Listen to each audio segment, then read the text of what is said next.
സ്വാഗതം. Very good morning. Have A nice day. ഇന്ന് തൃക്കാർത്തികയാണ്. കേരളത്തിലെ കുമാരനല്ലൂർ ക്ഷേത്രം പ്രസിദ്ധമായ കാർത്തികോത്സവം, പിന്നെ ചക്കുളത്തുകാവ് പൊങ്കാല, പിന്നെ വീടുകളിൽ ഇന്നേ ദിവസം മൺചരാതുകൾ കത്തിച്ചിട്ട് ഐശ്വര്യദേവതയെ സ്വീകരിക്കും എന്നുള്ളൊരു സങ്കല്പം കൂടിയുണ്ട് തൃക്കാർത്തികയ്ക്ക്.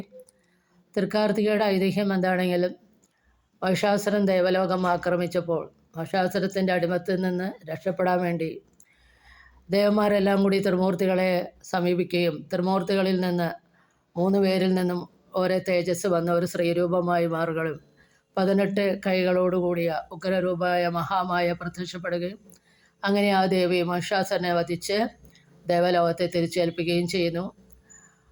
അതിൻ്റെ ഒരു ഓർമ്മയ്ക്കായിട്ടാണ് തൃക്കാർത്തിക ആഘോഷിക്കുന്നതെന്ന് പറയപ്പെടുന്നു പുരാണങ്ങളിൽ.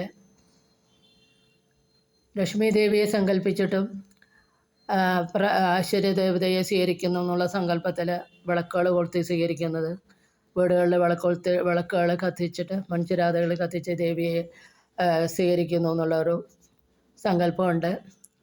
പിന്നെ സുബ്രഹ്മണ്യ സ്വാമിയുടെ ജന്മദിവസമായിട്ടും കണക്കാക്കപ്പെടുന്നുണ്ട് തമിഴ്നാട്ടിൽ.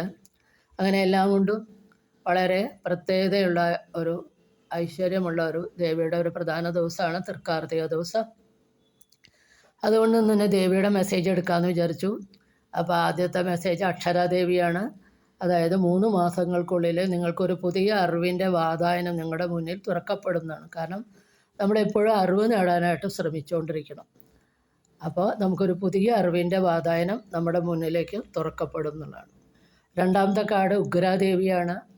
അതായത് ഇവിടെ ദേവി പറയണേ, കഠിനകരമായ കഷ്ടതയെ മറികടക്കാൻ പരാശക്തിയിൽ അഭയം പ്രാപിക്കൂ എന്നുള്ളതാണ്. ദേവന്മാർ പോലും അസുരന്മാരെ ആക്രമിച്ചപ്പോൾ അവർ പോലും പരാശക്തിയിലാണ് അഭയം പ്രാപിച്ചത്.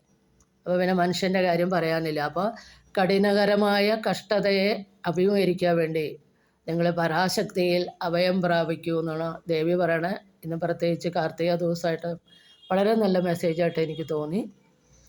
അപ്പോൾ ഇതാണ് ഇന്നത്തെ ദേവിയുടെ 2 സന്ദേശങ്ങൾ. ഇതെല്ലാം നിങ്ങൾക്ക് അനുഷ്ഠിക്കാനായിട്ട് എന്ന് പ്രാർത്ഥിക്കുന്നു. എല്ലാവർക്കും തൃക്കാർത്തിക ആശംസകൾ. Thank you.